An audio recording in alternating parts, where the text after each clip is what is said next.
우리가 소요리문답을 볼 때 신자가 부활을 할 때는 이런 식으로 시작을 할 때는 기본적으로 우리 개혁신학의 모든 교리들이 포함되어져 있다. 반복적으로 설명되지 않아도 이미 다 포함되어져 있다라고 생각을 하셔야 돼요. 그래서 늘 어거스틴이 그런 표현을 쓰죠.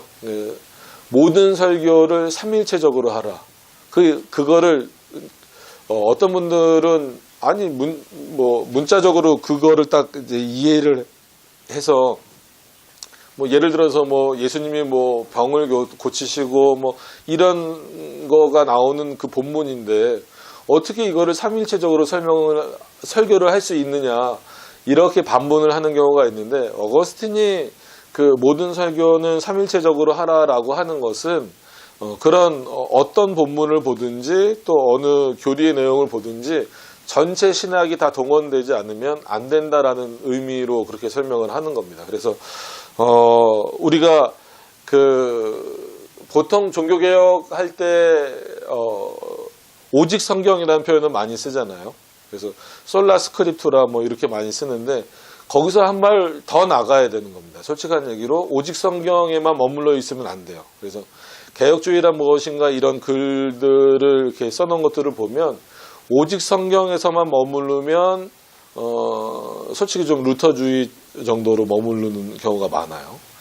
그리고 또 현대에 와서는 거의 대부분 사람들이 이제 심지어 자유주의자들까지도 오직 성경은 말하니까 그거를 뭐 하나님의 말로 받든 인간의 말이 거기 섞여 있든 그래서 칼바르트가 그런 표현을 했잖아요. 성경에는 하나님의 말씀도 있다. 당연하지 라고 생각을 하지만 한번 생각해 보면 성경이 하나님의 말씀이다와 성경에는 하나님의 말씀도 있다와는 그게 어다르고 아다른 문제가 아니에요. 생각해 보면 이거는 기본적인 그 베이스가 달라져 버리는 거예요. 신학적 베이스가. 그래서 늘 말씀드리는 것처럼 오직 성경이 그 종교개혁의 모토는 맞습니다. 근데 오직 성경만 말해버리면 지금 여러 사람들이 말하는 그 오직 성경에 그냥 같이 묻혀버리는 경우가 생겨버린다라는 거죠. 그리고 반대로 오직 성경만 말하게 될 때 생겨나는 게 아니 왜 오직 성경만 말하면서 이런 교리들을 왜 해야 됩니까? 오직 성경이면은 정말 이 성경만 가지고 얘기해야지. 그렇기 때문에 아까 말씀드렸던 뭐 게알더스 보스라든지 아니면 그런 선교 단체들에서 주로 이렇게 하는 게 창조 타락 구속의 이런 개념이에요. 그러니까 성경의 흐름대로 가자 이거예요. 그러니까 성경을 딱 펴봐라. 창세기부터 펴봐라. 하나님이 창조하셨지. 그 다음에 인간이 타락했잖아. 그리고 그 나머지는 구속의 역사잖아. 그래서 구속사 이런 식으로 확 가버리는 거예요. 그러니까 오직 성경이 반드시 우리 안에 있어야 되는 개념입니다. 근데 이 개념을 우리 그 개혁신학 안에서 정립하는 내용으로 잘 되어 있지 않으면 이 오직 성경이 갖고 있는 이렇게 표현하면 이걸 오해하지 마세요. 오직 성경이라고만 주장하는 사람들이 갖고 있는 함정에 빠져버리기 쉬운 거예요. 그러니까 오직 성경이 잘못됐다는 게 아니라 그러니까 오직 성경이 함정이란 얘기가 아니라 오직 성경만을 주장하는 사람들이 갖고 있는 함정에 같이 빠져버릴 수가 있다는 거죠. 그러지 않기 위해서 늘 이렇게 균형 잡히게 표현하는 게 개혁신학은 종교개혁 때부터 오직 성경과 전체 성경입니다. 그래서 루터도 이 말을 하고 칼빈도 이 말을 했어요. 근데 말은 똑같지만 루터가 먼저 말했죠. 루터가 그 앞선 사람이니까 성경은 성경으로 해석해야 된다. 이거는 명언이고 반드시 기억하셔야 됩니다.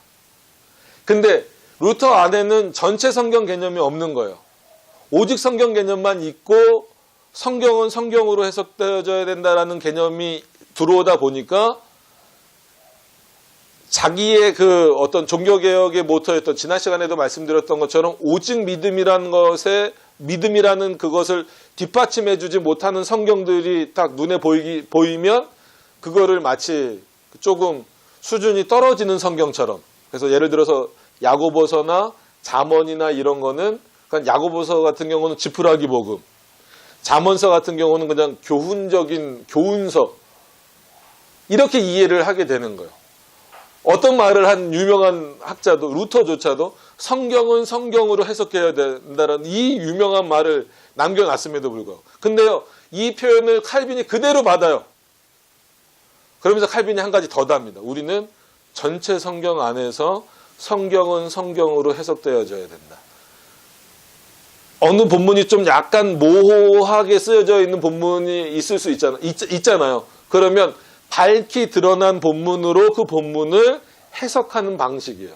그러니까 똑같이 그 성경은 성경으로 해석되어져야 된다라고 표현을 하고 있음에도 불구하고 오직 성경의 개념에만 있을 때는 이 그 성경은 성경으로 해석되어져야 된다는 말 자체가 마치 성경을 서로 이렇게 그 상중하를 나누듯이 돼버리는데 오직 성경과 전체 성경의 개념을 균형 잡게 갖고 있는 경우에는 성경은 성경으로 해석되어져야 된다라는 개념이 불분명한 그 성경 해석은 더 분명한 해석으로 더 성경으로 해석되어져야 된다 이거예요. 그러니까 예를 들면 갑자기 살이 찐 건 아닌데 이렇게 좁아져. 그러니까 예를 들면 그거죠. 그러니까 로마서 8장에 우리 모든 이렇게 나오잖아요. 그럼 우리 모든을 오직 성경을 갖고 있는 사람들은 어떻게 해석을 할까라고 했을 때는 그거를 그 문맥에 따라서 아니면 그거에 따라서 해석하기 때문에 예정론이 거기 안 들어올 수 있어요. 즉 그거를 택자로 해석하지 않을 수 있어요. 근데 칼빈은 그거를 해석하면서 거기서 말하는 모든 사람을 위해서 오셨다라고 하는 것은 우리 모든이다 이런 표현을 써요. 그래서 우리 모든은 택자를 의미한다. 왜냐하면 전체 성경을 봐라 이거. 그러니까 그 본문 자체로만 놓고 볼 때는 예를 들어서 보라 저 온 세상 죄를 지고 가는 어린 양을 보라 이런 구절 있잖아요. 이런 구절을 해석할 때도 오직 성경에만 매여 있으면 거 봐라. 성경에서 분명히 예수 그리스도는 온 세상 죄를 지고 간다라고 말하지 않느냐. 그랬을 때 칼빈이 기독교 강요나 아니면 특히나 요한복음 해석 주석에서 죄송합니다. 이거는 제 표현이 아니라 칼빈 표현이에요. 그렇게 해석하는 것은 미치광이적인 해석이다라는. 칼빈은 가끔 무서워요. 막 천주교 보러 개 돼지라 그러고. 네, 무서워요. 올해 돼지 황금 돼지 해라면서요. 네, 저처럼 살찐 사람한테 돼지라 그러면 진짜 상처받는데 어쨌거나 칼빈 막 그렇게 막 심하게 얘기할 정도로 표현을 해요. 왜 그러냐면 온 세상이라는 단어 자체만 놓고 보면 진짜 말 그대로 온 세상. 그럼 거기다가 칼빈이 주석을 하면서 뭐라 그러냐면 그러면 유기자들뿐만 아니라 땅과 별과 돌까지 다 집어넣을 거냐 이거. 마귀까지 다 집어넣을 거냐 이거요. 온 세상이라고 하니까. 여러분 온 세상에 대한 개념이 쉽게 안 잡히잖아요. 많은 사람들이 온 세상을 알미니안주의나 웨슬레처럼 해석을 하기 위해서는 봐라 온 세상죄를 위하여서 죽으셨다 그러면 사람들은 모든 사람 정도로만 이해를 하는데 칼빈은 아니다. 니네처럼 해석을 할 거면 거기에 누구도 포함되어야 돼요. 온 세상에. 그런 식으로 말한다면 천사도 포함되어야 되고 사단도 포함되어야 되고 동물도 포함되어야 되고 그럼 예수님은 만물을 위해서 그래서 그런 사상을 갖고 있는 대표적인 신학자가 독일의 슐라이드마허라는 신학자. 그 사람은 만인 구원 정도가 아니라 만물 구원 차원으로 막 흘러가요. 실제로. 그래서 아무것도 아닌 것 같지만 오직 성경은 반드시 있어야 돼요. 여기에 머무르시지 말고 전체 성경. 그러니까 솔라 스크립투라, 토타 스크립투라가 동시에 같이 있어야 돼요. 그러면서 성경은 성경으로 해석되어져야 된다. 그러니까 왜 이 말씀을 드리냐면 오늘도 우리가 예수 그리스도 안에 예를 들어서 우리가 예수 그리스도 안에서 부활할 때 누리는 그 유익 그랬을 때는 그 우리가가 누구냐는 거예요. 이거를 오직 성경 개념 정도로만 이해를 하고 있는 사람들이 볼 때는 이 우리를 마치 그냥 예수 믿는 사람 내지는 믿을 사람 아니면 심지어 좀 또 범위를 넓혀서 모든 인류 이래버리면 예수 그리스도는 모든 인류를 위해서 죽으셨는데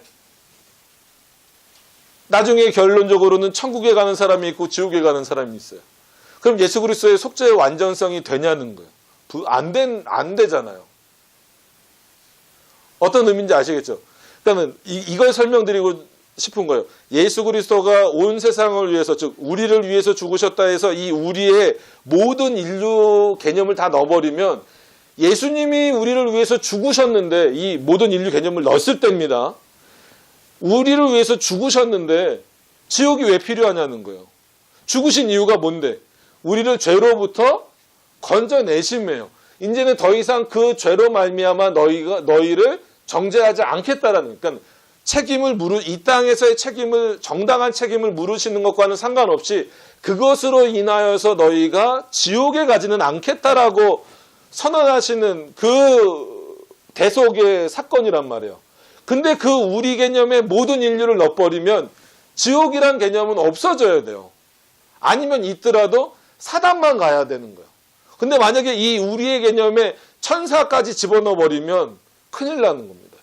그렇기 때문에 이 우리라는 표현을 우리 개혁주의권 안에서 쓸 때는 우리라는 표현은 택자들로 이해를 하셔야 되는 거예요. 물론 오늘 본문에는 신자라고 나와 있지만, 그러니까 이런 기본적인 설명을 안 하고 넘어가면 의외로 이것을 오해하시는 분들이 굉장히 많아요.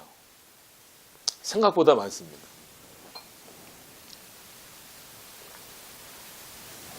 그래서 예를 들어서 예수 그리스도는 택자들만을 위해서 죽으셨다. 이게 개혁신학의 핵심이에요. 기독론, 개혁신학의 핵심이기도 하면서 또 개혁신학 기독론에 있어서도 핵심이에요. 그런데 오히려 장로교회에서, 그리고 개혁교회를 추구한다는 교회에서 예수 그리스도는 오직 택자들만을 위해서 죽으셨습니다라고 말하면 그 말이 그렇습니다, 믿음으로 받아들여지는 내용이 아니라 튕겨 나오는 거예요. 지금은 그런 시대가 됐어요. 오히려 장로교회에서 예수 그리스도는 택자들만을 위해서 죽으셨습니다라고 말하면 어떻게 그렇게 말하냐는 거예요. 그러면서 사랑이 많은 예수님인데 거기 왜 예수님의 사랑이 거기서 나와요? 오해하시면 안 됩니다.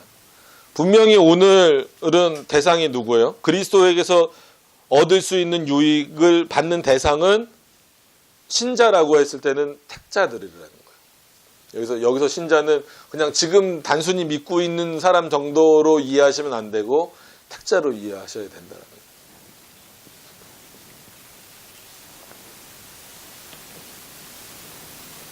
그러니까 이걸 설명하기 위해서 좀 앞에 이런 내용들을 좀 덧붙인 거예요. 그리고 그런 사고를 좀 한 번씩 좀 이렇게 머릿속에 확인하고 넣어놓고 계시지 않으면 이게 또 좀 오해되는 내용들이 많아서 말씀을 드린 겁니다.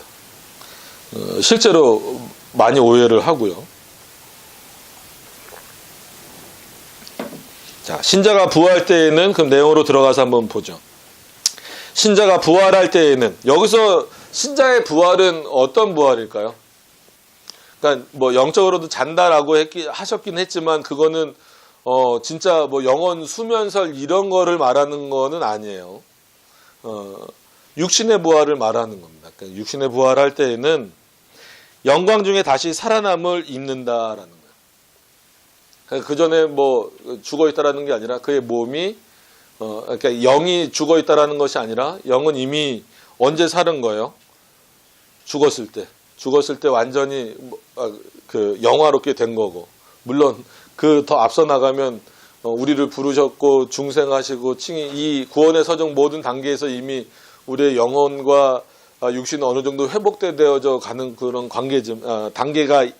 단계를 걸어가고 있지만, 완전히 우리가 영화롭게 된 것은 지난 시간에 말씀드린 것처럼 우리가 육신적인 죽음으로 우리의 영육이 분리되는 순간, 그때가 이제 완전히 영화되는 순간이라면, 부활할 때라는 이 표현은 그러면 다시 그 신령한 몸을 입을 때, 어떤 몸인지는 잘 몰라요.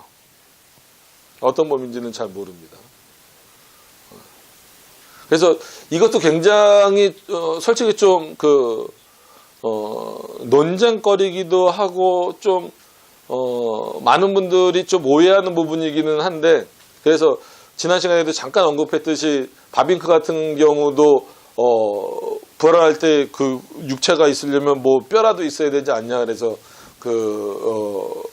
화장 말고 매장을 권유했었던 것처럼 그런 시대적 상황이 있었던 그런 부분들이 있는 겁니다. 그런 것처럼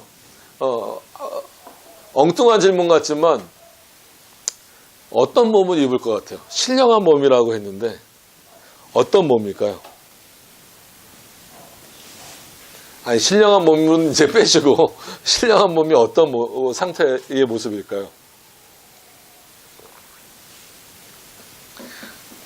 참 어렵습니다. 되게 굉장히 어렵습니다.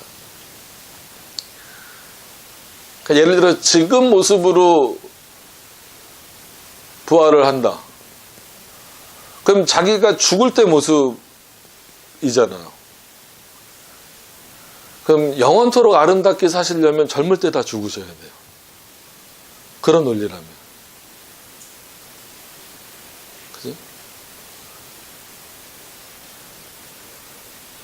갑자기 또 이상한 얘기 하니까 제가 뭔 소리 하나 그런 시는 거죠. 왜냐면 부활할 때 신령한 몸, 그러니까 이 신령한 몸을, 그러니까 이런 오해들을 갖지 말라고 지금 제가 말씀을 드리는 거예요. 뭐가 좋은 모습이냐라고 했을 때, 어떤 모습으로 부활하냐고 했을 때, 지금 우리와 같은 모습으로 부활할 거다. 신령한 몸이지만 어떤 상태인지 모른다. 이게 굉장히 차이가 있어요. 왜냐하면 예수님이 부활하시고 나셨을 때 어떤 모습이셨어요? 예수님이 돌아가시기 전 모습이란 말이에요. 그러니까 제자들이 알아봤죠. 물론 엠마오 갈 때 저기서는 못 알아보긴 했었지만 나중엔 다 알아보잖아요. 알아봤다는 건 뭐예요? 돌아가시기 전의 모습으로 부활을 하셨다라는 거죠. 근데 어떤 상태가 되든지 막 벽을 그 다음부터는 통과하고 막 그러시니까 신령한 상태가 되셨잖아요. 그러면은 그 모습으로 그렇게 우리도 부활을 하는 건지, 그거를 신령하다라고 말하는 건지. 그러니까 그렇게 주장하는 분들도 있어요. 그러니까 지금 요 모습 요대로 딱 부활할 거다. 그래서 제가 아까 그 말씀을 드린 거예요. 그럼 영원토록 살아야 되잖아요. 그럼 이거는 안 써도 아시겠죠? 여러분, 시간의 개념을 한번 생각해 보면 이 영원이란 개념이 창조 전에는 시간이 있던 때입니까? 없던 때입니까? 없어요. 그래서 타임리스예요. 타임리스. 그죠? 타임이 없는 시대예요. 그렇기 때문에 삼위일체 안에 시간적 개념을 넣지 말라는 거예요. 시간적 개념을 넣어버린 아리우스가 이단이 되는 게 타임의 시간이 아닌데, 그러니까 시간의 시대가 아닌데 넣기 때문에 그래요. 그래서 우리는 어쩔 수 없이 영원전 이런 표현을 많이 쓰긴 하지만 그건 우리가 쓸 수 있는 용어의 한계에 따라서 그런 거예요. 그래서 보통 그냥 창조전 이런 표현이 더 좋은 거죠. 근데 창조부터 예수님이 오실 때까지는 어떤 시간입니까? 어떤 시대입니까? 타임의 시간이에요. 그렇기 때문에 하나님은 이 모든 것을 초월해 계신 차원이에요. 그런 차원에서 약간 철학적 설명 같지만 하나님은 우리와의 관계를 맺으실 때 늘 다 현재적이다라는 거예요. 하나님에게 있어서 과거, 현재, 미래라고 적용하기는 굉장히 어려운 거죠. 모든 것을 한 번에 보시는 분이니까. 그러니까 도저히 우리의 이성으로서는 이해될 수 없는 부분이에요. 그러면은 그 영원이라고 했을 때는 이미 시간은 창조됐으니까 보통 어떻게 표현합니까? 끝없음 그랬을 때 그냥 엔드리스 이렇게 쓰잖아요. 그럼 영원히 살 건데 내가 현빈이나 장동건처럼 생기지 않은 이상, 이 상태로 한다면 천국에서 내 삶이 기쁠까? 아까 그 질문을 한 거였어요. 그럼 만약에 죄송합니다. 다리가 불편해졌다거나 아니면 뭐 진짜 뭐 팔을 하나 절단했다거나 그렇게 죽게 됐어요. 그럼 그 모습 그대로 부활한다라고 이해를 해버리면 영원토록 팔 없이 살아야 되는 거예요.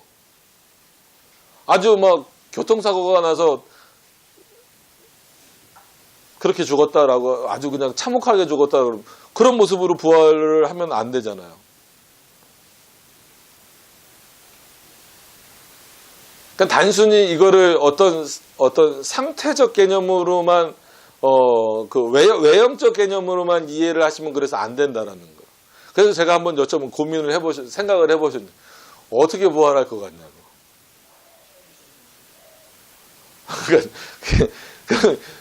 또 만약에 현재 모습대로 그러면은 그 권사님 예전 사진 저희 어머니니까 예전 사진 이렇게 보면 이쁘셨어요. 근데 지금도 이쁘시긴 해요. 근데 그때보다는 덜 이쁘시잖아요. 쭈글쭈글해지셨으니까.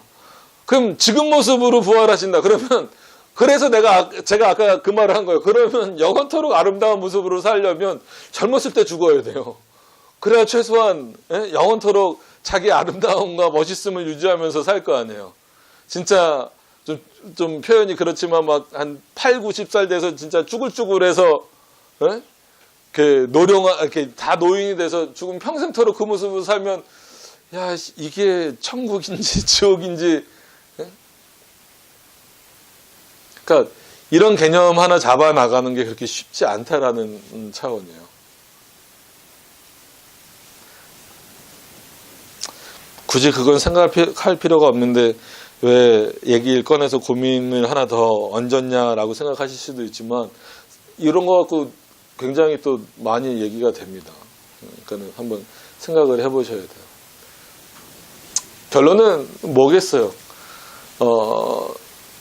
다 지금 맞는 말씀을 하신 거예요. 신령한 몸으로 그리고 지금 우리의 모습으로 그 부활을 하지만 어떤 모습인지 정확하게는 알 수 없어요. 성경에서 그렇게 나와 있지 않잖아요. 그냥 예수 그리스도가 부활하신 것을 따라서 신령한 몸으로. 그럼 예수님의 몸으로 부활하는 것도 아니란 말이에요. 신령한 몸으로 부활한다라는 거죠. 근데 그게 어떤 상태로 된다고요? 영화로운 상태, 또 기쁨을 누리는 상태, 아름다움의 상태. 근데 그 아름다움은 진짜 어떤 그 외형적인 그런 아름다움이 아니라 하나님의 은혜가 아주 충만히 넘치는 그런 상태로 영혼뿐만이 아니라 육신조차도. 그러니까 어떤 형태인지는 잘 모르는 거예요. 그래서 왜 그런 생각들을 많이 하냐면 그래서 그 형상이나 그림 같은 것으로 교육을 하면 안 된다라고 했던 게 그런 주장을 많이 하는 게 그런 사진 요즘엔 많이 없어요. 옛날엔 되게 많았는데 예수님이 이렇게 부활하신 건지 재림하신 건지 이렇게 여기 이렇게 그 무덤에서 이렇게 누가 일어나고 여기서 막 사람들이 막 오잖아요. 그럼 보면 막 이렇게 뭐예요? 농부옷 입고 있는 사람도 있고 그다음에 뭐라 그러죠? 귀족 옷 입은 사람도 있고 막 그러잖아요. 근데 갓 쓴 사람은 없어요. 왜? 우리나라 사람들이 안 그랬으니까. 그러면 한국 사람도 없어요. 거의 다 백인이에요. 그럼 동양인은 흑인은 구원 못 받는 거예요? 그러니까 이런 그림들이 주는 효과가 안 좋은 효과가 그겁니다. 그것만 딱 그냥 눈에 박히는 거예요. 그 아이들을 교육할 때도 그래서 말로 언어로 교육해라. 이게 개혁신학의 그 내용입니다. 하여튼 그건 그렇고. 그래서 부활할 때 어떤 몸인지 물론 고민해 볼 필요는 있지만 우리가 정확하게 알 수는 없다. 하나님이 우리를 그 아름다운 모습으로 즉 가장 좋은 모습으로 그 신령한 몸으로 부활시켜 주신다라고 했기 때문에 우린 그거를 믿고 나갈 뿐이지 어떤 모습인지 모른다. 왜냐하면 왜 자꾸 거기서 못 넘어가고 문제가 생기냐면 그러면 거기서 자꾸 질문이 들어오는 게 그러면 천국에 가서 알아본다고 하지 않았습니까? 그리고 그 구약에도 보면 구약이 아니죠. 신약에도 보면 그 나사로 얘기 나오잖아요. 나사로가 가서 그 아브라함인 걸 알아보고 그 다음에 뭐 또 자기 그 부자는 자기 형제들한테 뭐 다시 가게 해달라고 하고 뭐 막 그래서 서로 막 가족끼리 알아볼 수 있느냐 없느냐. 왜냐면 우리는 뭐 천국에서 다시 만난다 막 이렇게 알고 있잖아요. 그럼 부모 자식 간에 아니면 뭐 부부 간에 뭐 친구 간에 서로 만난다 이런 개념이 머릿속에 있는데 그러면 지금 우리 개념으로서는 이렇게 지금 진짜 이렇게 비슷하게 봐야 내 친구인지 내 하여튼 뭐 내 그 부부인지 아니면 내 가족인지 알아볼 수 있지 않냐 이런 생각이 또 들어오는 거예요. 그러니까 끊임없이 이런 생각들이 들어올 수밖에 없는 거예요. 그렇기 때문에 한편으로는 더 확고히 하셔야 되는 게 알아보게 하시는 방식이 있다 할지라도 그거는 지금 우리의 모습이다라고 표현을 할지라도 알 수 없다라는 거예요. 알 수 없다. 그러니까 어떤 모습으로 부활할 거다라고 규정을 져버리면 안 된다라는 거예요. 그러니까 의외로 여기서 실수하는 경우가 많이 있어요. 이런 부분에서 실수하는 경우가. 실수하시지 말라고 말씀을 드리는 거예요.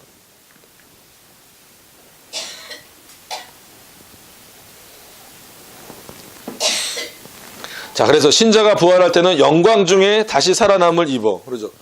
그리스도의 영광 중에. 물론 우리도 영광스럽게 되지만 누구로 말미암아? 그리스도로 말미암아. 삼위일체 하나님으로 말미암아 그렇게 된다라는 거예요. 그러니까 이렇게 설명을 할 때 그리스도로 말미암아라고 하지만 동시에 하나님으로 말미암아, 삼위일체 하나님으로 말미암아라는 표현도 얼마든지 쓸 수 있다라는 거죠. 자, 영광 중에 다시 살아남을 입어. 그 다음에 심판 날에 밝히 안다 하심과. 이게 무슨 의미일까요? 심판 날에 예수님이 이 땅에 오셔서 이제 최후 심판을 하실 거잖아요. 최종적으로 심판을 하실 거잖아요. 그러니까 여기서 종말론을 뭐 다 말씀드릴 수는 없으니까 우리는 심판 때에 씁니까 안 씁니까?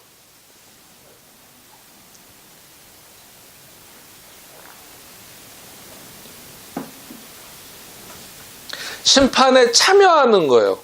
우리가 심판 때에 쓸 이유는 없어요. 왜냐하면 우리는 지옥에 가는 사람들이 아니니까, 택자들은. 심판에 그럼 참여하게 되는 이유는 뭐예요? 바로 여기 있는 거예요. 심판 날에 밝히 안다.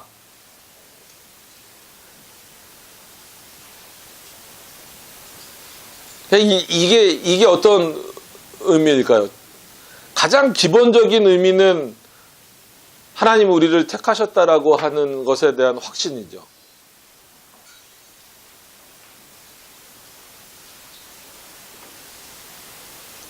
그리고 또한 또 다른 의미로서는 우리의 모든 것을 다 아신다라는 거예요. 모든 일거수일투족을 전부 다 하나님이 아신다라는 거죠. 그렇기 때문에 유기자들만 죄가 드러나는 건 아니고 우리의 죄도 다 드러나는 거예요. 하나님 앞에서. 예수 그리스도 앞에서 우리의 모든 죄가 다 드러나는 거예요. 그거를 부정하시면 안 돼요. 그러니까 예수 그리스도가 우리의 죄를 용서해 주셨다라고 해서 그리고 그 용서하신 죄를 내가 잊어버리겠다 이런 표현도 쓰시고 기억하지 않으시겠다라는 표현도 쓰시잖아요. 그렇다라고 해서 그 죄 자체가 없어지거나 그 죄 자체가 하나님의 기억 속에서 진짜로 사라지는 게 아니란 말이에요. 그리스도로 말미암아 속죄되었기 때문에 더 이상 그 죄에 대한 값을 이때 물으시겠다는 거예요? 안 물으시겠다는 거예요? 안 물으시겠다라는 거예요. 왜냐하면 이거는 종말론이 아니라 이렇게 빼는 거죠. 예정론에서 원인적인 측면에서 한번 봅시다.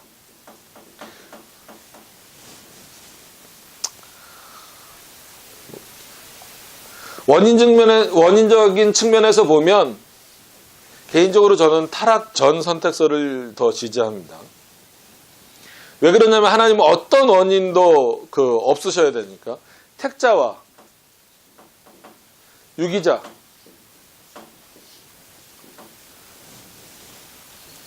무엇을 근거로 하나님이 택하시고 버리셨어요?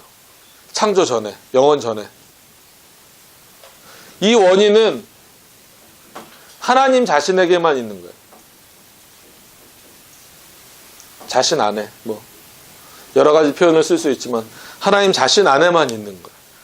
이것을 하나님의 기쁘신 뜻이다, 하나님의 뜻이다, 하나님의 계획이다, 하나님의 작정이다, 하나님의 예정이다, 여러 가지로 표현을 하더라도 그 원인은 외부에서 어떤 영향도 줄 수 없는 거예요.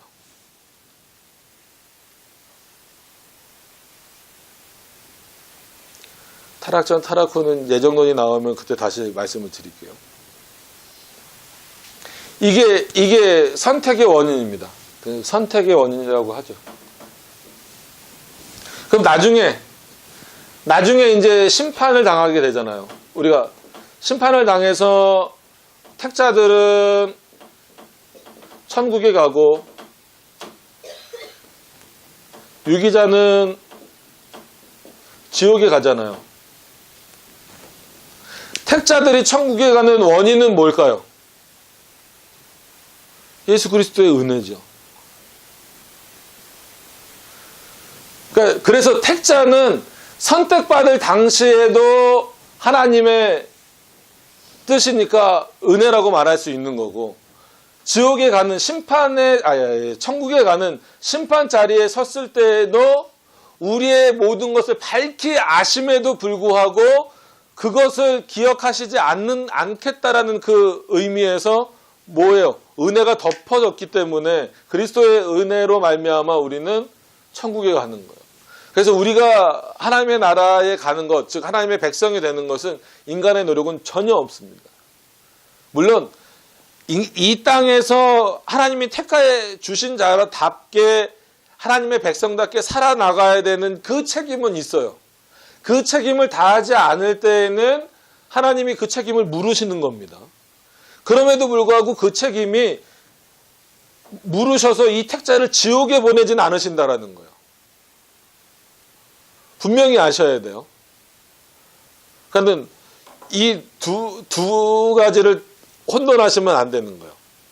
하나님이, 그러니까 예수 그리스도를 통하여서 우리의 죄가 용서받았기 때문에 우리의 모든 죄는 앞으로 질 모든 죄까지 용서받았기 때문에 이거는 죄가 아니다. 이 죄 때문에 어떤 것도 우리에게는 형벌이 주어지지 않는다. 책임이 주어지지 않는다라고 말하면 안 된다라는 거예요. 하나님 책임을 물으세요. 그럼에도 불구하고 뭐는 말해야 되는 거예요. 우리를 위해서 예수 그리스도가 죽으셨기 때문에 원죄와 자범죄는 그때 용서가 됐기 때문에 이 책임을 이 땅에서 물으셔서 심한 경우에는 택자인 경우도 이 죄의 형벌을 물으셔서 죽음에 이르게 하실 수도 있어요. 그럼에도 불구하고 그 죄로 말미암아 지옥에 가지는 않는다는 거예요.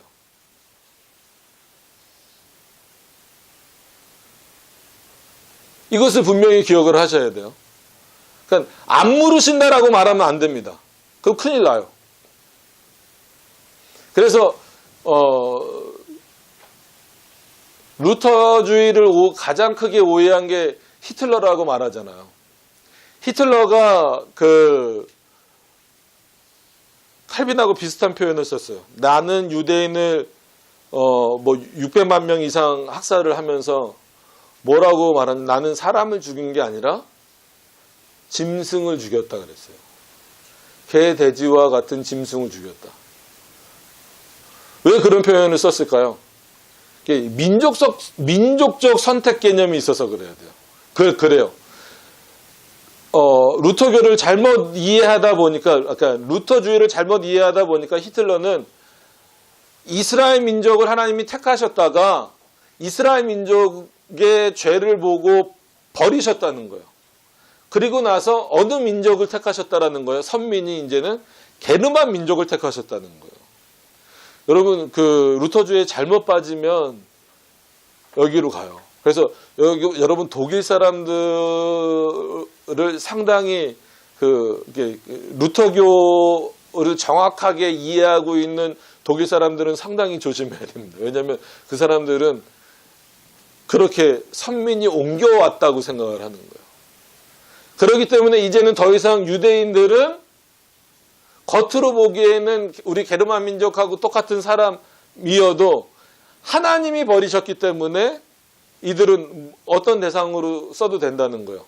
그런 생체 실험이나 인체 실험이나 아니면 그런 죽음의 대상이 돼도 된다는 거예요. 그래서 나는 사람을 죽인 게 아니다.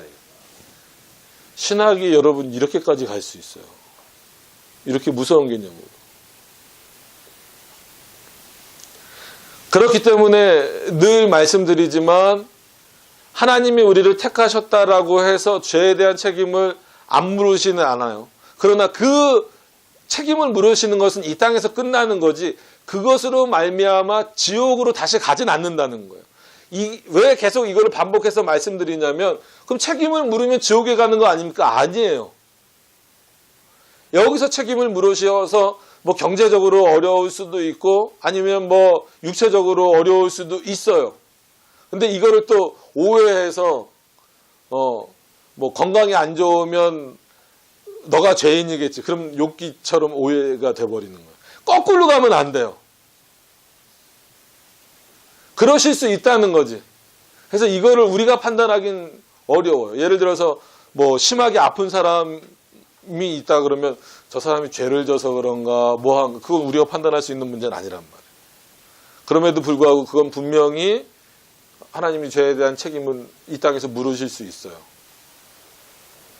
그러니까 여러분 이건 겁주는 게 아니고 바르게 사셔야 돼요. 하나님이 원하시는 대로 기뻐하시는 대로 바르게 사셔야 돼요.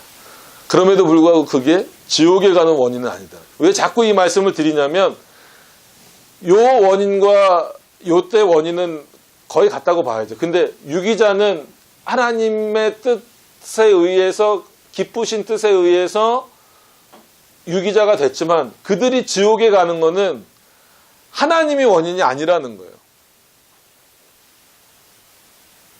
자신의 형벌이 원인이 되는 거예요.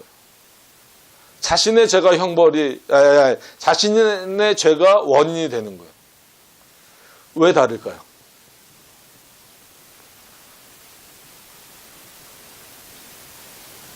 답은 여러분들이 다 알고 계신데 제가 너무 어렵게 물어봐서 그래요.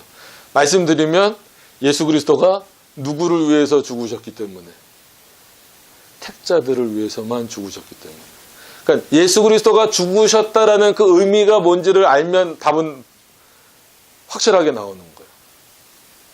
솔직히 택자도 유기자도 이 세상에 섞여 살고 있기 때문에 도덕적인 죄도 포함해서 하나님 앞에도 죄를 짓습니까? 안 짓습니까? 저요. 최소한 여기 있는 사람들은 우리가 다 택자라고 생각하고 서로 교제를 나누는 거잖아요. 그럼 우리는 죄인 아닙니까? 여러분들은 죄 안 지세요? 그럼 저는 목사라고 해서 죄 안 집니까? 아니잖아요. JTBC는 참 그런 거는 통계를 잘 내는 것 같아요. 뭐 최근 뭐 몇 년간 하여튼간 그런 뭐 문제를 일으킨 목회자가 뭐 몇 명이고 뭐 몇 명이고 맞아요. 목사들도 그래요. 연약해요. 죄를 져요. 유기자들도 마찬가지예요. 그런데 왜 우리는 천국에 가요? 예수 그리스도가 우리를 위하여서 죽으셨기 때문에. 그럼 유기자들도 똑같이 죄를 졌음에도 불구하고 물론 택자들이 짓는 죄하고는 근본적으로는 다를 수밖에 없어요. 우리는 하나님을 믿는 거고 유기자들은 그런 마음을 안 주시는 거예요.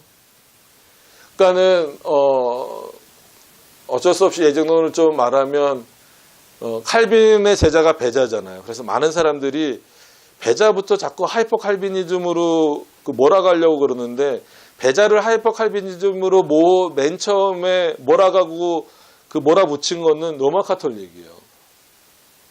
왜냐하면 로마 카톨릭 사람들이 이 배자를 자기 편으로 굉장히 회유하려는 내용이 많이 있었습니다. 근데 배자는 돌아서지 않죠. 그러면서 칼빈보다도 배자는 뭐를 더 강화시켰냐면 예정론을 더 강화시켰어요. 그러니까 더 강화시켰다라는 말은 뭐냐면 당연히 택자에 대한 부분은 강화시키면 강화시키도록 좋겠지만 유기자에 대한 부분을 심지어 칼빈은 유기의 서정이라는 표현은 안 써요. 우리는 구원의 서정 이렇게 쓰잖아요. 하나님이 우리를 부르시고 중생하시고 중생하신다. 중생시키시고 그다음에 우리를 의롭게 하시고 거룩하게 하시고 영화롭게 하신다. 이걸 구원의 서정이라고 말하잖아요. 근데 칼빈은 하나님이 의도적으로 유기자들에게는 믿음을 주시지 않는다라는 표현을 쓰긴 하지만 이것도 굉장히 적극적인 표현이긴 해요. 그죠? 하나님이 믿음을 안 주시는 거예요. 그러니까 유기자들은 왜 하나님을 안 믿습니까? 라고 했을 때 자기 의지대로 안 믿습니다라는 말보다도 그런 말도 쓰기도 하지만 하나님이 의도적으로 그들에게 믿음을 주시지 않는다라는 거예요. 이것도 적극적인 표현인데 그 배자 같은 경우는 구원의 서정만 말하는 게 아니라 유기의 서정을 말해요. 유기자들은 이런 방식으로 지옥에 간다 이거예요. 이렇게 버림을 받고 이렇게 여기서 탈락되고 이 은혜는 맞지 못하고 이 은혜는 뭐하고 쭉 그렇게 해서 유기의 서정을 말해요. 그렇기 때문에 많은 그 사람들이 배자부터 칼빈을 뛰어넘었다. 하이퍼 칼비니즘이라는 뜻이 뭐예요? 칼빈을 뛰어넘었다라는 거예요. 근데 배자를 그렇게 보면 안 됩니다. 물론 칼빈보다 더 강화된 표현은 있어도 그렇게 보시면 안 돼요. 그래서 그 배자의 내용이나 칼빈의 내용을 보면 이 유기자들은 적극적으로 하나님이 믿음을 주시지 않았다라는 거예요. 일정 부분 맛볼 수는 있고 심지어 내가 택자다라는 확신을 순간적으로 어떤 일정 기간 가질 수는 있어도 결국 유기자는 믿음을 버릴 수밖에 없다라는 그러니까 믿음을 상실할 수밖에 없다라고 하는 그 표현을까지도 그 칼빈이 쓰고 있단 말이에요. 그래서 이 유기자는 하나님을 믿지 않는 거예요. 믿을 수가 없는 거예요. 적극적으로 못 믿게 하시는 거예요. 그러니까 유기자여서 내가 하나님을 안 믿는다 정도가 아니라 하나님이 믿음을 주시지 않는 거예요. 그러니까 이게 소극적 유기냐 적극적 유기냐가 좀 다른 거예요. 그러니까 이게 선택에서부터 조금 달라지는 거예요. 그러니까 그 전체 인류 중에서 하나님이 구원받을 자를 택하셨다. 나머지는 간과하셨다. 그냥 지나가셨다. 그냥 내버려 두셨다. 이거는 소극적인 표현이에요. 소극적 선택의 표현이에요.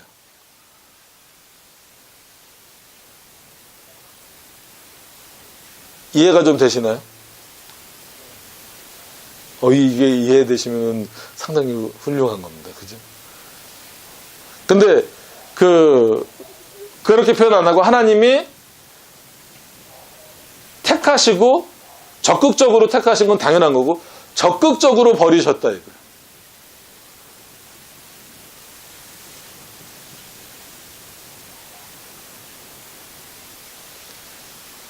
그러니까 간과하고 지나가셨다라는 거는 뭐예요? 그냥 이렇게 그러니까 예를 들어서 일정 부분 이렇게 표현을 한번 해보면 여기 어떻게 표현을 할까요? 100명이 있다고 해봅시다. 100명이 있는데 하나님이 50명은 적극적으로 택하시고 나머지 50명은 그냥 내버려 두셨다라는 거예요. 이게 소극적 선택이에요. 어떤 의미인지 아시겠죠? 내가 적극적으로 100명 중에서 그러니까 전체 인류가 100명이라고 생각을 하면 그 중에서 50명을 적극적으로 택했어요. 그리고 나머지 50명은 그냥 내버려 두셨어요. 그럼 하나님이 내버려 두셨기 때문에 이 사람들은 어떻게 된다는 거예요?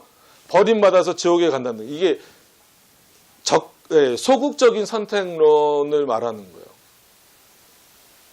근데 적극적인 거는 뭐냐면 50대 50으로 그냥 생각을 해보세요. 그러면 50명을 적극적으로 택하셨다면 이 50명도 적극적으로 버리셨다는 거예요.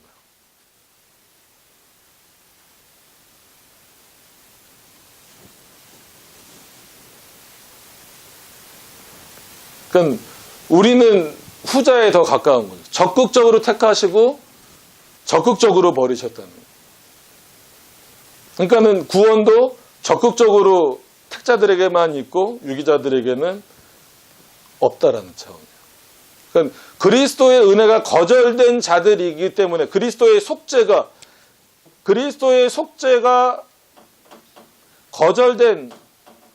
거절된 자들이기 때문에 이 사람들은 이 형벌을 자기가 지은 죄를 하나님 앞에 지은 죄를 용서받을 길이 있어요, 없어요?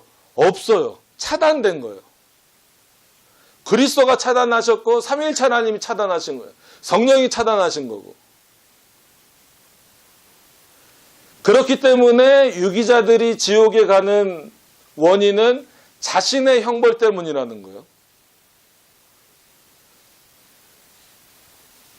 한 가지만 기억하시면 돼요. 우리가 택자가 되고 그 다음에 우리가 유기자가 되는 건 아니지만 유기자가 되는 택자와 유기자의 원인은 하나님에게 있고 우리가 천국에 가는 원인도 하나님에게 있지만 유기자들이 지옥에 가는 원인은 유기자들 자신에게 있다는 거예요.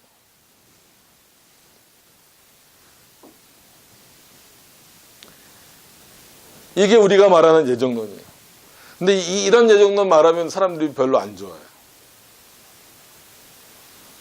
적극적으로 버리시는 것에 대해서 굉장히 좀 알레르기 반응을 보인다고 할까요?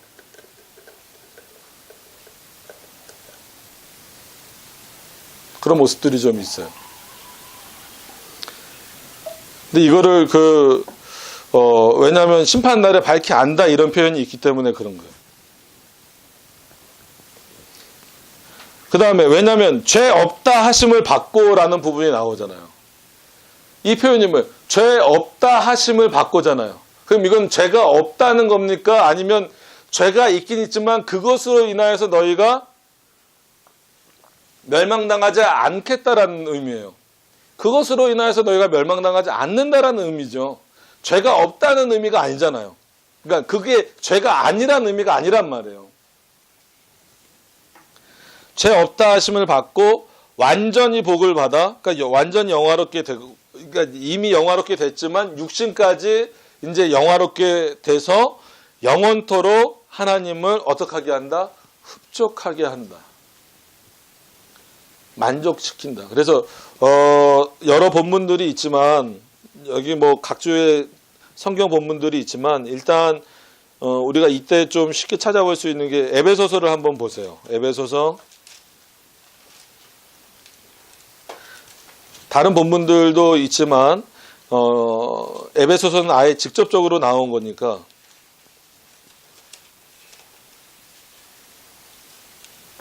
에베소서 1장입니다.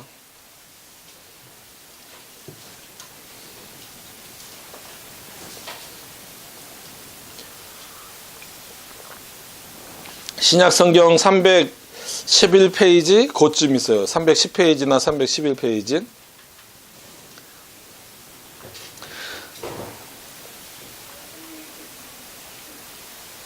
자, 우리가 1장 4절의 핵심이긴 하지만 조금 길게 한번 읽어볼게요. 읽어볼게요. 3절부터 14절까지 합독을 하겠습니다. 3절부터 14절까지. 자, 시작. 찬송하리로다. 하나님 곧 우리 주 예수 그리스도의 아버지께서 그리스도 안에서 하늘에 속한 모든 신령한 복을 우리에게 주시되 곧 창세 전에 그리스도 안에서 우리를 택하사 우리로 사랑 안에서 그 앞에 거룩하고 흠이 없게 하시려고. 일단 한번 끊어보시죠. 어떻게 하시려고? 우리를 거룩하고 흠이 없게 하시려고. 누가? 예수 그리스도가. 누구에게? 성부에게, 삼위일체 하나님에게. 어떻게 해석을 하든지 간에. 아시겠어요? 그러니까 이 과정이 누구에게만 있는 거예요? 그리스도 안에서 택함 받은 자들에게만 있는 거예요. 유기자들은 이 과정을 거칠 수가 있어요, 없어요? 없어요. 그렇기 때문에 자신들의 죄로 말미암아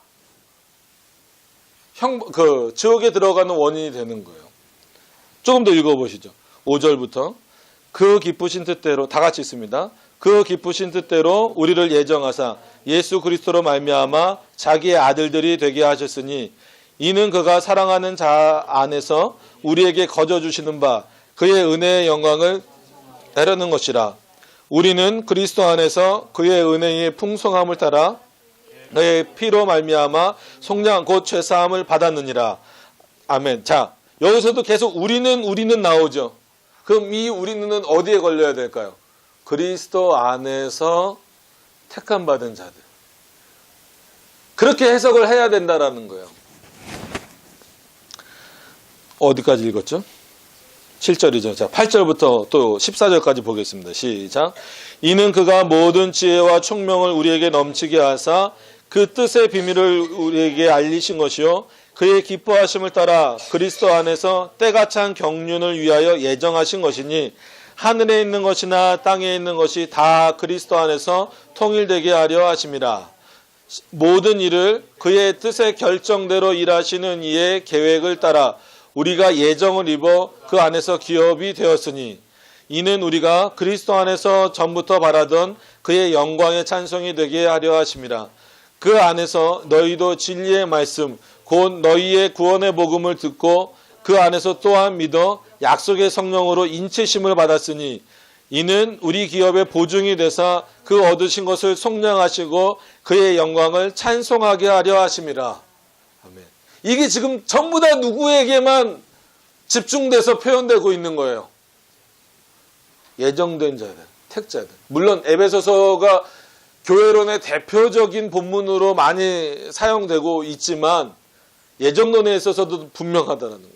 그럼 이 대상, 이 사랑과 은혜와 긍휼과 이런 모든 것들을 누릴 수 있는 그 우리라고 하는 대상이 누구냐고 했을 때에는 단순히 보이는 유형교회가 아니라 창세전에 그리스도 안에서 택함 받은 자들이라는. 그게 우리가 누리는 유익이라는 거죠. 거기서 핵심적으로 나온 게 뭐예요? 그 영화의 단계로 갔을 때에는 그래서 완전 성화는 안 된다라고 지난 시간에 말씀드린 이유가 여전히 우리는 흠이 있는 존재이기 때문에 그 흠을 계속해서 제거해 나가는 거예요. 이 땅을 살아가면서. 나중에 영화롭게 되었을 때는 우리의 노력으로 우리가 계속해서 그 성화의 과정을 갔으니까 우리의 노력으로 죄가 완전히 없어진 게 아니라 누구의 은혜로 말미암아? 그리스도의 은혜로 말미암아. 우리를 흠 없다라고 받아주신다는 거예요. 누가? 하나님께서. 이게 은혜잖아요.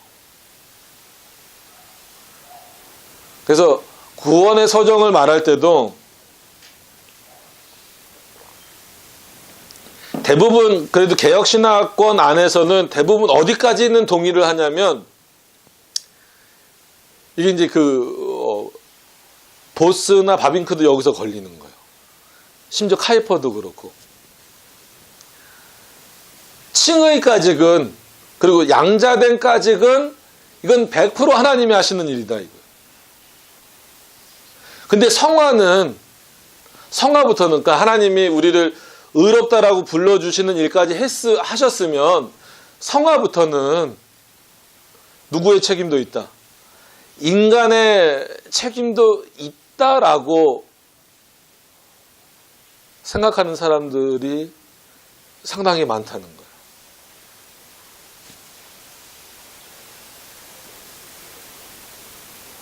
그러니까 이거를 어떻게 좀 잘 설명을 드려야 오해가 안 생길까요? 그럼 성화만 놓고 보면 갑자기 성화로 돌아가서 죄송하지만 성화만 놓고 보면 성화는 100% 하나님이 일하시는 겁니까? 성화부터는 하나님과 인간이 함께 이루어 나가는 겁니까? 그러니까 함께라고 생각하는 분들이 많다는 거예요. 왜? 이제부터 내가 뭔가 거룩함을 막 해나가야 될 것 같거든요. 하나님이 그런 마음을 우리들에게 주시는 거죠. 더 하나님께 기도하도록 하고 더 하나님의 뜻에 맞게 살도록 하시는 어떤 차원이 있어요. 그래서 그거를 심지어 누구의 책임으로 돌려요? 우리의 책임으로 돌려서 그 책임을 다하지 않을 때는 매를 때리시기도 한단 말이에요. 그럼에도 불구하고 그거는 하나님과 우리가 함께 가는 신인 협동이 되면 안 돼요. 성화의 과정이. 그럼 어쩌란 말이에요. 하나님이 그런 마음을 주시는 것은 하나님이 주시는 거지. 내 안에서 이제는 그 칭의가 이루어졌으니까 양자됨까지 왔으니까 내 안에서 스스로 그런 의지가 발동이 돼서 이제부터는 성화의 단계에서는 인간 스스로가 하나님을 찾아갈 수 있다라고 말해버리면 그 다음부터는 하나님의 역할이 축소돼 버려요. 그리스도의 사역 자체가 축소돼 버려요. 반대로 인간의 영역, 인간의 일이 훨씬 많아지는 거죠.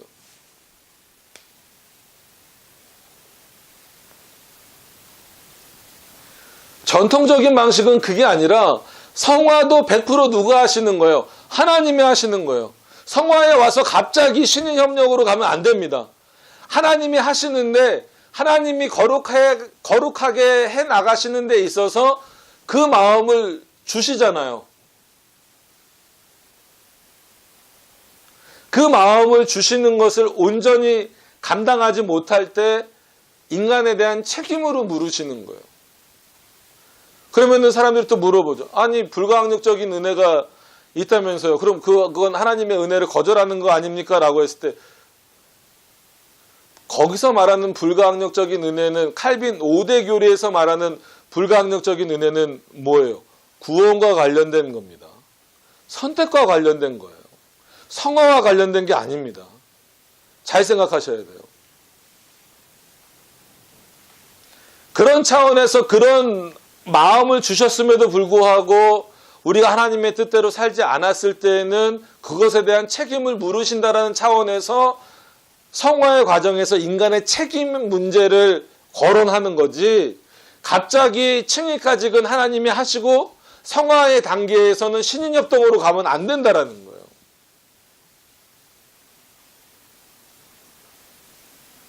왜냐하면 영화의 단계에서까지도 누가 다 하시는 걸로 나와요.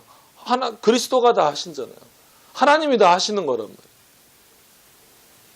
우리의 몸이 어떻게 부활됩니까? 여러분들이 죽고 영화롭게 됐다라고 해서 여러분들 스스로 부활할 수 있어요? 언제 부활합니까? 예수 그리스도가 이 땅에 재림하실 때 부활하는 거예요. 우리 마음대로 부활하는 게 아니란 말이에요. 심판날에 섰을 때에도 마찬가지고 죄 없다 하심을 받는 일도 그럼 성화의 단계에 있는데 왜 죄를 집니까? 그걸 왜 죄라고 말해요? 인간의 연약함 때문에 그런 거잖아요. 근데 이것을 결국은 죄 없다 하시는 분 누구냐는 거예요. 하나님 자신이잖아요. 만약에 신인 협동이라면 물으셨겠죠. 성화에서 책임을 물으신다라고 말하면 여기서 떨어질 수 있다라는 말과 똑같아지는 거예요. 아시겠어요? 성화에서 협력을 말하면 안 됩니다. 그러니까 성화에서 협력을 자꾸 말하다 보니까 뭐가 생기는 거예요? 칭의가 거꾸로 반대로 유보될 수 있다는 거죠. 그 성화의 과정을 어떻게 가느냐를 보시고 나서 칭의가 이루어질 수 있다는 거예요. 그 칭의가 취소될 수도 있다는 거예요. 그런 여지를 자꾸 제공하는 것 자체가 성화에서 신인협동을 말하는 거예요.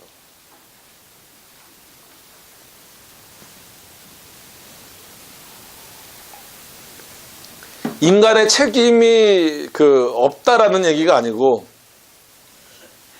하나님과 협력해서 가는 게 아니라는 거예요. 성화도 100% 하나님이 행하시는 일이에요. 그럼 이걸 잊어버리시면 안 됩니다. 그렇다라고 해서 우리의 책임이 없는 건 아니라는 거예요. 그런 어떤 성화의 과정을 걸어가도록 그런 마음을 부어주시는 데 있어서 우리가 그것을 감당하지 못하는 것 자체가 죄가 되는 거니까.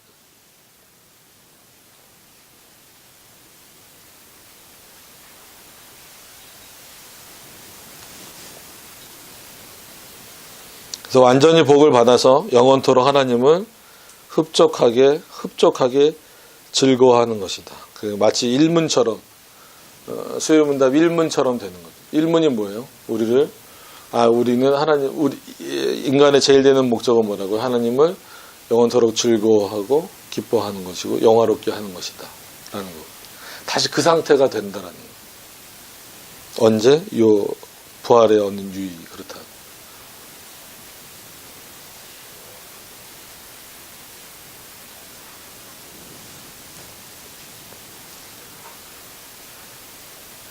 솔직히 오늘 부분에서 제일 걸리신다면 그 부분이 걸리실 거예요. 오히려 이 부활에서 얻는 그 그리스도를 통해서 얻는 유익 그 부분보다도 아까 말씀드렸던 성화에서 인간의 책임을 어떻게 해결해 나갈 것인가.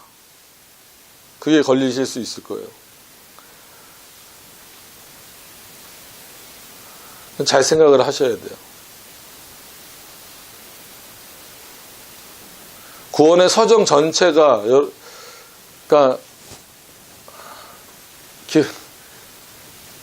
길어지죠, 그죠? 길어지더라도 좀 설명을 드릴게요.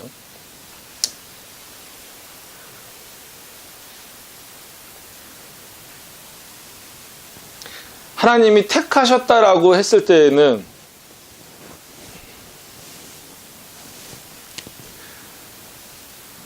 하나님이 택하셨다라고 했을 때에는 이 사람이 어떤 어떤 과정을 거쳐서 구원에 이르기까지, 물론 핵심적인 거는 예수 그리스도의 속죄지만 각자 다르잖아요.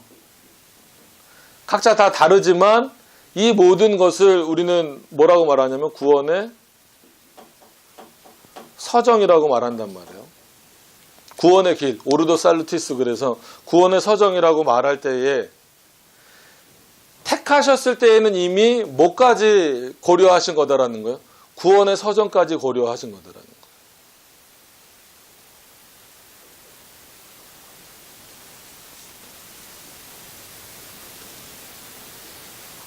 근데 요거를 강조하는 것을 요즘에는 자꾸 그 하이퍼 칼비니즘처럼 표현을 많이 해요. 그러니까 예를 들면 제가 오늘 그 오후 설교하면서 물을 몇 번 마셨는지 기억하세요? 모르죠. 저도 몰라요. 하나님은 아실까요? 모르실까요? 그러면은 질문을 조금 더 높여서 아실까요? 정하셨을까요?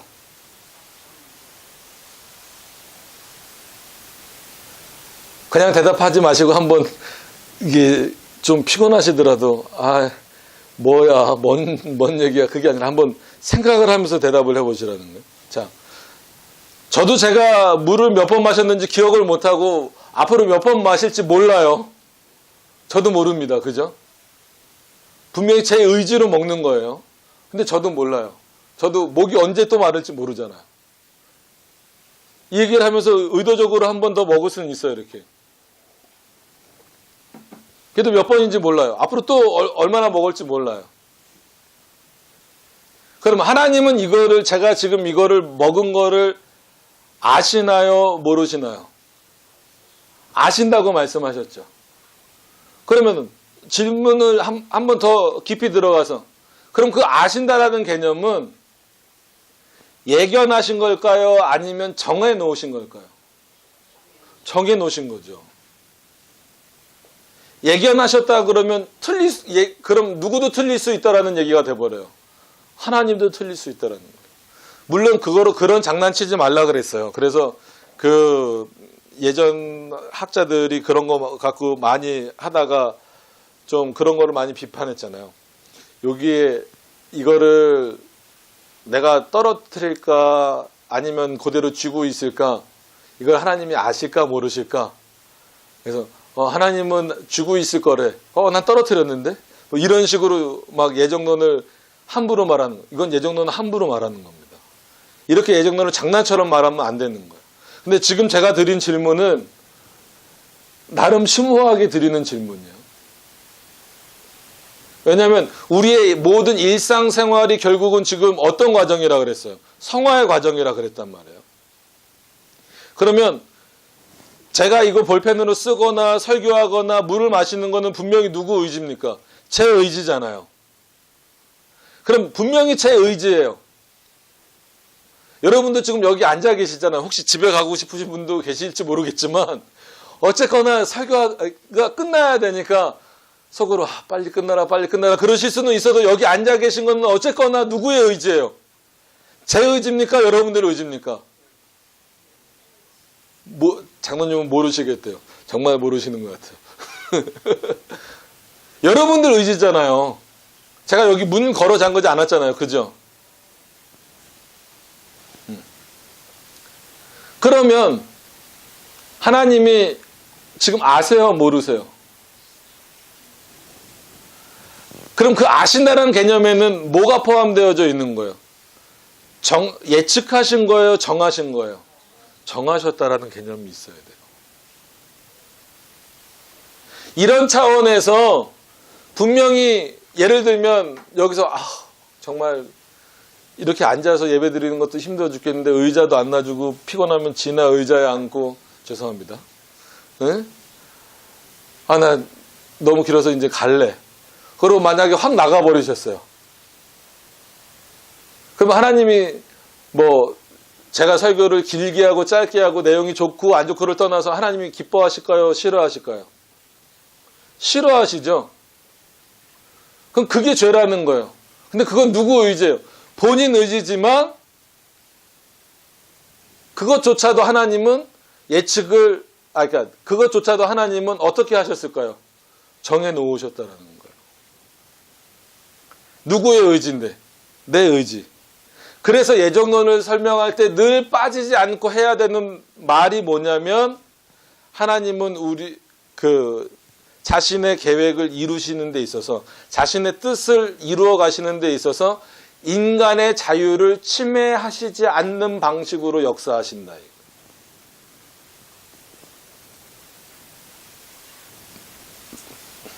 이게 참 어렵고도 힘들고도 그럼에도 불구하고 이게 예정론의 핵심적인, 그래서 가까운 원인, 먼 원인, 제1원인, 제2원인 이런 철학적 얘기들을 하는 거예요. 우리는 제2원인 가운데에서 여러 가지 변수들을 가지고 살고 있지만 하나님은 제1원인자로서 모든 것을 변수 없이 정확하게 정하신 자란 말이에요.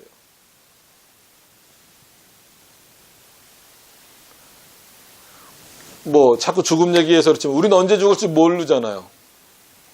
하나님은 우리의 죽음을 정하셨어요? 정하실 거예요? 정하셨죠. 언제?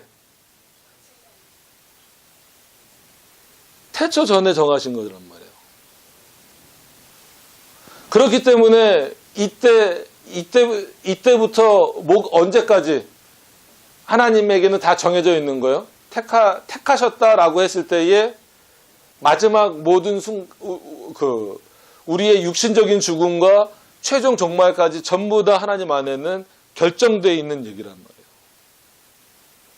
말이에요. 그래서 아이들에게 제가 가끔 질문을 할 때 예정론을 그러니까는 창조 타락 구속으로 보는 게 얼마나 무섭거나 아니면 조금 어리석은 방식이냐면 아이들에게 예를 들어 지금 여기 재개발 막 난리잖아요.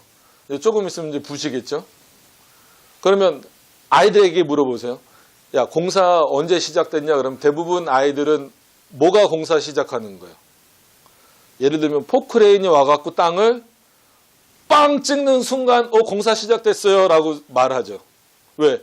그렇게 보이니까. 근데 솔직한 얘기로 포크레인이 와갖고 땅을 빵 찍으려면 어른들은 그때부터 공사 시작입니다라고 생각하는 어른들은 뭘 모르는 거예요? 건설을 전혀 모르는 거죠. 제가 지금 드리고자 하는 얘기를 포크레인이 빵 찍는 거를 창조라고 본다 그러면 아이들은 그렇게 보일 수밖에 없어요. 그게 시작처럼 보이니까.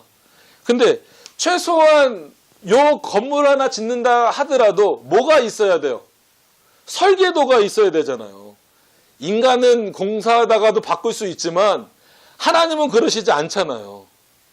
이 설계도면과 같은 게 뭐란 얘기예요? 착정이죠, 작정. 그리고 우리와 관련돼서는 예정이죠. 그럼 이 설계도면은 대충 그냥 이렇게 짓자, 이렇게 짓자 이러고 건축하는 경우 봤어요? 저렇게 건축했다면 큰일 나죠. 도면 보세요, 도면. 얼마나 상세하게 나왔어요. 그죠? 이 계단은 몇 센치, 뭐는 몇 센치, 재료는 뭐 쓰고 뭐 하기 전에 실제로 눈에 보이는 일이 진행되기 전에 뭐가 다 끝난 거예요. 설계도 안에서 뭐가 다 끝난 거예요, 이미. 건물은 완성된 거예요. 그죠? 실제적으로 완성되진 않았어도 그렇게 완성하기 위해서 뭐가 필요한 거예요? 설계도면이 필요한 거죠. 설계도면상에서는 뭐가 끝난 거예요? 건물 건축이 끝나버린 거란 말이에요. 그리고 나서 이 완성된 설계본을 가지고, 그러니까 설계도면을 가지고 그때부터 뭐 하는 거예요? 포크레인이 와서 찍는 거예요. 아시겠어요? 근데 제가 왜 아이들이라는 표현을 썼냐면 신학적으로 아까 처음에 그냥 제가 원고 없이 한다고 아무 말이나 한다고 생각하시면 안 돼요. 오직 성경, 그래서 나는 창조부터 시작해야 되겠다라고 생각하는 사람들은 뭐만 보이는 거예요? 찍는 포크레인만 보는 거예요. 그 전에 포크레인이 최소한 찍어서 창조를 하려면 뭐가 있어야 된다라는 것. 도면이 있어야 된다는, 설계 도면이 있어야 된다라는 것을 어린 아이들은 봐요, 못 봐요? 볼 수가 없죠. 근데 최소한 건축에 대해서 알거나 어른이 됐다면 건축에 대해서 모른다 할지라도 건물을 지으려면 설계도면이 있어야 된다는 것 정도는 알잖아요. 그럼 그 시작은 어디로 끌고 가야 돼요? 솔직한 얘기로. 설계도면으로 끌고 가야죠. 어떤 의미인지 아시겠어요?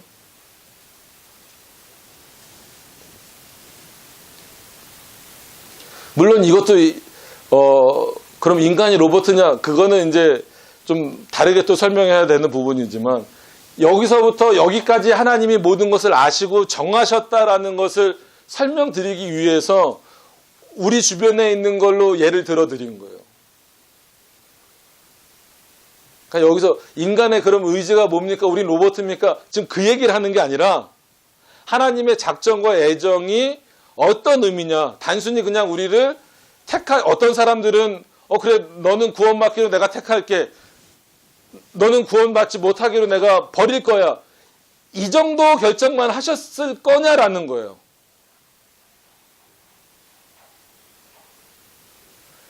그러니까 너네는 택자답게 살아만 명령하시고 너희는 내가 은혜를 안 줄 거야. 이렇게만 하셨겠냐라는 거예요. 아니라는 거죠. 그럴 수 없죠. 그죠?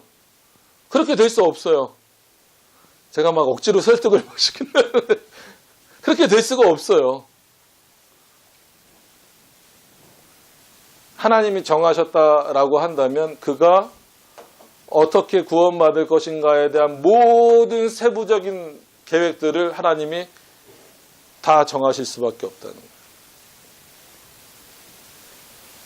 그리고 그것이 섭리 안에서는 우리 안에서 의지의 발동으로 나타나는 거예요.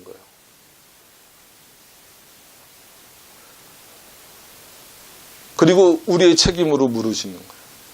그러면 대표적인 게 또 선과 악을 알게 하는 나무 열매로 돌아가서 보면 아담이 그거예요. 아담이 선과 악을 알게 하는 나무 열매를 따먹을 것을 하나님이 아셨어요? 모르셨어요? 아셨죠? 거기서 알았다라고 했을 때에는 따먹도록 정하신 거예요? 예측하신 거예요? 정하신 거란 말이에요. 그런데 성경에는 뭐라고 표현되고 있어요? 아담이 따먹었다 그랬어요. 그래서 그 표현을 보고, 그런 표현들을 보고 신학자들이 표현해내는 방식이 뭐예요? 하나님은 자신의 뜻을 이루어 가시는, 하나님의 뜻은 뭐예요? 아담이 선과 악을 알게 하는 나무 열매를 따먹는 거예요. 명령으로서는 따먹지 말라고 명령하셨어도 작전 가운데에서는 아담이 따먹도록 정하셨다라는 말이에요. 근데 아담이 그 나무 열매를 따먹을 때 옆에서 하나님이 아담 귀에다 대고 말씀하셨어요? 저기 예수전도단이 얘기하는 것처럼? 안 하셨단 말이에요. 누구 때문에 먹은 거예요? 하와 때문에 먹고 뭐 뱀 때문에 먹고 누구 때문에 먹었다 할지라도 자기 의지로 먹은 거란 말이에요. 그래서 하나님이 뭐라 그러시는 거예요? 너희로 인하여서 죄가 이 땅에 들어왔다니. 죄에 대한 책임을 누구에게 물으시는가? 아담에게 물으시잖아요. 그럼에도 불구하고 모든 것을 정하셨다라는 것은 분명한 사실이라는. 예견하셨으면 먹었을 때와 안 먹었을 때를 나누셨겠죠. 그렇지 않다는 겁니다. 자, 오늘 이 부분에서 예정론의 내용까지 했는데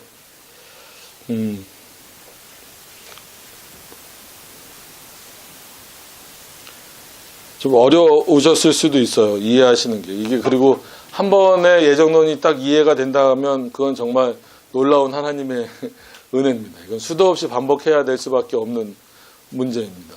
왜냐하면 예정론의 가장 하이라이트라고 하긴 그렇고 마지막 단계인 영화에서 그리고 특히나 육신의 부활에서 누리는 유익을 말할 때에 결국 그 유익이 오직 그리스도로부터만 온다라고 하는 사실을 우리가 인식하기 위해서는 다시 처음으로 돌아가서 예정론의 가장 기본적인 내용들을 이해하고 있지 않으면 이것을 은혜로 받아들이기가 쉽지 않다라는 거예요. 마치 자신의 노력이 어느 정도는 들어가 있는 것처럼 표현할 수밖에 없다라는 겁니다. 그래서는 안 된다라는 차원에서 이것을 이렇게 좀 이 오늘 요 문답에는 표현되지 않는 내용들까지 좀 설명을 드린 겁니다. 그런 내용들을 이해하시면서 이제는 십계명으로 좀 넘어가는 부분인데, 뭐 앞으로도 이제 예정론 그 다음에 뭐 삼일체론 이런 것은 끊임없이 계속 나올 거니까 그때마다 설명을 좀 드릴 거고요. 만약에 질문이 있으시면 언제든지 뭐 개인적으로 질문하셔도 되고 그렇게 하셔도 됩니다. 그것을 기억하셔서 시간이 또 많이 갔으니까 오늘은 이 정도 이렇게 하시고 기도하도록 하겠습니다.